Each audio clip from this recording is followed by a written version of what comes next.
Agro టెర్రరిజానికి పాల్పడిన ఇద్దరు చైనీయుల్ని America పోలీసులు అరెస్ట్ చేయడంతో ప్రపంచ దేశాలు ఒక్కసారిగా ఉలిక్కిపడ్డాయి. పంటలకు తీవ్ర నష్టం కలిగించడం ద్వారా వ్యవసాయ ఆహార భద్రతకు విఘాతం కలిగించే ఉగ్రవాద చర్యల్ని ఆగ్రో టెర్రరిజంగా చెబుతారు. అదే దురుద్దేశంతో ఫ్యూసేరియం గ్రామినిరం అనే ప్రమాదకరమైన శిలీంధ్రాన్ని అక్రమంగా కుట్రపూరితంగా అమెరికాలోకి తెచ్చారన్న ఆరోపణలపై చైనా పౌరులైన యుంకింగ్ జియాన్, ఆమె సన్నిహితుడు జూన్ యాంగ్ లియూలను అమెరికా పోలీసులు అరెస్ట్ చేసి విచారణ జరుపుతూ ఉన్నారు. యుంకింగ్ జియాన్ చైనా కమ్యూనిస్ట్ పార్టీ విధేయురాలని, ఈ ప్రమాదకర శిలీంధ్రంపై చైనాలో పరిశోధన చేసిన ఆమెకు చైనా ప్రభుత్వం నిధులు ఇచ్చినట్లుగా కూడా ఆధారాలు ఉన్నాయని FBI తెలిపింది.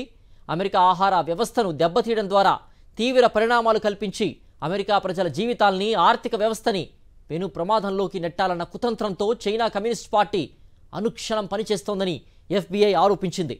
ఈ దుర్బుద్ధితోనే పరిశోధకులను, ఇతరులను అమెరికా సంస్థల్లోకి పనిగట్టుకొని చొప్పిస్తోందని చెప్పడానికి ఇదొక ప్రబల నిదర్శనమని FBI స్పష్టం చేసింది.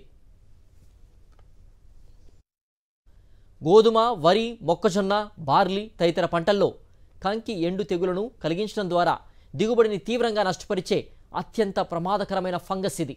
ప్రపంచవ్యాప్తంగా వందల కోట్ల డాలర్ల మేర ఆర్థిక నష్టానికి కారణమవుతున్న ఈ శిలీంధ్రం పంటల్ని దెబ్బతీయడంతో పాటుగా మనుషులు, పశువుల తీవ్రమైన అనారోగ్య సమస్యల్ని సృష్టించగలదని వ్యవసాయ శాస్త్రవేత్తలు చెబుతూ ఉన్నారు. చైనా, పాకిస్తాన్ సరిహద్దుల ద్వారా భారత్కు కూడా ఆగ్రో టెర్రరిజం ముప్పు పొంచి ఉందన్న చర్చ జరుగుతోంది. రక్షణ పరిశోధన అభివృద్ధి సంస్థ పత్రాల ప్రకారం బంగ్లాదేశ్లో కనిపించిన ఒక ప్రమాదకర ఫంగస్ 2016లో పశ్చిమ బెంగాల్లోని 2 జిల్లాల్లోకి ప్రవేశించింది. గోధుమ పంటను నాశనం చేసే ఆ ఫంగస్ను ప్రభుత్వం సమర్థవంతంగా నాశనం చేసింది. 3 ఏళ్ల పాటు గోధుమ పంట వేయకుండా ఆదేశాలు జారీ చేసి ఆ ఫంగస్ విస్తరించకుండా చేయగలిగింది.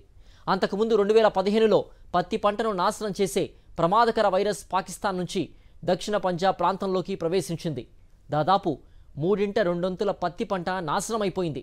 సుమారు $670 మిలియన్ నష్టం వాటిల్లింది. పంట నష్టాన్ని భరించలేక సుమారు 15 మంది రైతులు ఆత్మహత్యలు చేసుకున్నారు.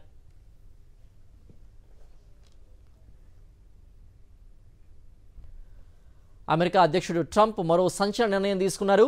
జాతీయ భద్రతా సమస్యల నేపథ్యంలో 12 దేశాలపై ట్రావెల్ బ్యాన్ విధిస్తూ ఉత్తర్వులపై సంతకం చేశారు. Afghanistan, Myanmar, Chad, Congo republic, equatorial Guinea, Eritrea, Haiti, Iran, Libya, Somalia, Sudan, Yemen వంటి దేశాల పౌరుల వల్ల అమెరికా భద్రతకు ముప్పు ఉందని ట్రంప్ పేర్కొన్నారు. నిషేధాన్ని ఎదుర్కొంటున్న దేశాల నుంచి వచ్చే పౌరుల ట్రావెల్ రికార్డ్స్తో పాటుగా వారు సమర్పించే పత్రాలు ఇమిగ్రేషన్ నిబంధనలకు అనుగుణంగా ఉండడం లేదని వైట్ హౌస్ తెలిపింది. ఇలాంటి వారిని అమెరికాలోకి అనుమతిస్తే జాతీయ భద్రతకు ముప్పు వాటిల్లుతుందని ఆందోళన వ్యక్తం చేసింది. ఈ దేశాలతో పాటుగా Burundi, Cuba, Laos, Sierra Leone, Togo, Turkmenistan, Venezuela నుండి వచ్చే సందర్శకులపై పాక్షిక ప్రవేశ పరిమితులుంటాయని వైట్ హౌస్ ప్రకటించింది. Cannot have open migration from any country where we cannot safely and reliably vet and screen those who seek to enter the United States. That is why today I am signing a new executive order placing travel restrictions on countries including Yemen, Somalia, Haiti, Libya, and numerous others. The strength of the restrictions we're applying depends on the severity of the threat posed. The list is subject to revision based on whether material improvements are made, and likewise new countries can be added as threats emerge around the world. But we will not allow people to enter our country who wish to do us harm, and nothing will stop us from keeping America safe. Thank you very much.